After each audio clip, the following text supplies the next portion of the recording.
రాష్ట్ర రెవెన్యూ సంఘం అధ్యక్షులు రమణారెడ్డి గారు ఉన్నారు. సార్, ఎంతమందితో ఈ ధర్నా చేపడుతున్నారు? ఎవరెవరు పాల్గొంటున్నారు? ఈరోజు జిల్లాలోని ప్రతి ఒక్క ప్రభుత్వ ఉద్యోగి కూడా ఈరోజు ఈ ధర్నా కార్యక్రమంలో పాల్గొనడం జరుగుతుంది. ప్రతి ఒక్కరు కూడా ఇక్కడ ధర్నా నిర్వహించుకొని అందరం కూడా రాష్ట్ర జేఏసీ కాల్ మేరకు అందరం కూడా హైదరాబాద్ వెళ్ళడం జరుగుతుంది. రాష్ట్ర జేఏసీ ఈరోజు సెప్టెంబర్ 1ని పెన్షన్ విద్రోహ దినంగా ప్రకటించడం జరిగింది.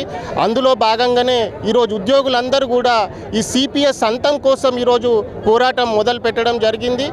ఈ ప్రజలందరికీ ప్రభుత్వానికి మేమందరం కూడా ఒకటే విజ్ఞప్తి చేస్తున్నాం. ఏదైతే పెన్షన్ కోసం మేము ఈరోజు రోడ్డు మీదకి వచ్చినామో ఇది మాకేదో కొత్తగా మేము అడుగుతున్నది కాదు. మాకున్నదాన్ని ప్రభుత్వాలు హరించి మమ్మల్ని ఈరోజు రోడ్డు మీదకి తీసుకొచ్చినాయి. ప్రభుత్వానికి ప్రజలకి మేము కోరుకుంటుంది ఒకటే, మేమందరం కూడా మా కుటుంబాలని సైతం లెక్క చేయకుండా ఈరోజు ప్రజలకి కానీ ప్రభుత్వానికి కానీ మా సేవలు అందిస్తున్నాం.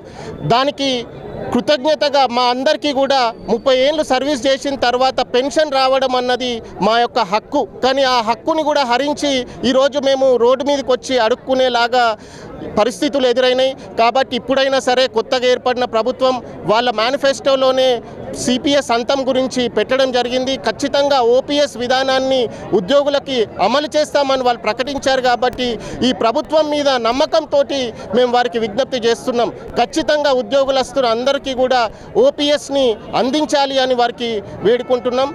ఈ ఉద్యమానికి మద్దతు ఇస్తున్న ఉద్యోగులందరికీ కూడా పేరు పేరున జేఏసీ తరఫున కృతజ్ఞతలు తెలియజేస్తున్నాం.